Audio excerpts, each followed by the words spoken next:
મને આ વિસ્તારમાં આવીને મંત્રીઓએ કીધું કે એનું દુકાન નથી।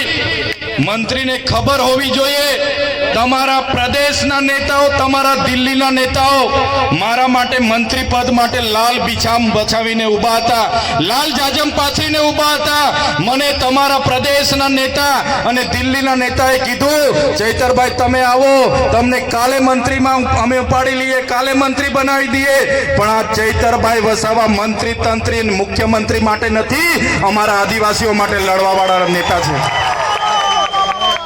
ત્યારે શું તમે દુકાનની વાત કરો છો? શું તમે ઉધારની વાત કરો છો?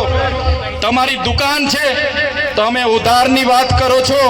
તમારી દુકાન છે તો તમારી દુકાનમાં અમારા લોકોના જે જાતિના અમારા ઓરિજિનલ રાઠવાઓને આજે જાતિના પ્રમાણપત્રની તકલીફો પડે છે, તમે એમના પર 15 જાતના પુરાવા માંગો છો।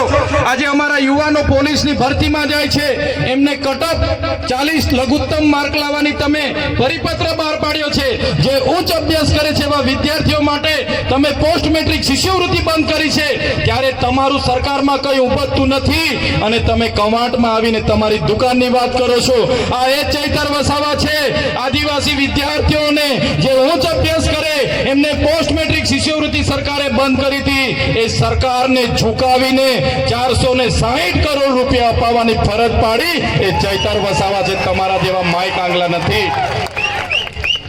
આ ભીડ એ તમારા જેવા, અમારી પાસે 7 કરોડનો મંડપ નથી, અમારી પાસે 2 કરોડનો ડોમ નથી, અમારી પાસે 5 કરોડનું સ્ટેજ નથી, અમારી પાસે ભીડ લાવવા માટે 7 કરોડ 71 લાખ રૂપિયા ટ્રાઇબલના નથી, અમારી પાસે ડેકોરેશનના 16 કરોડ આદિજાતિ બજેટના નથી, અમારી પાસે મોબાઈલ ટોયલેટ માટે 2 કરોડ ને 40 લાખ રૂપિયા નથી, અમારા લોકોને નાસ્તા સમોસા ખવડાવવા માટે અમારી પાસે 2 કરોડ નથી, અમારા લોકોને ચા પીવડાવવા માટે 2 કરોડ નથી।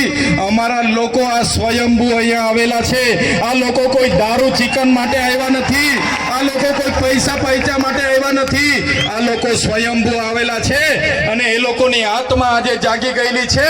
ત્યારે તમે બધાને પણ વિનંતી કરું છું, તમારી આત્મા આજે જાગી છે, બીજા 10 જણની પણ આત્મા જગાડો અને આવનારા દિવસોમાં છોટાઉદેપુરમાંથી ભારતીય જનતા પાર્ટી હોય કે કોંગ્રેસ હોય એમના સુપડા સાફ તમે કરી દો।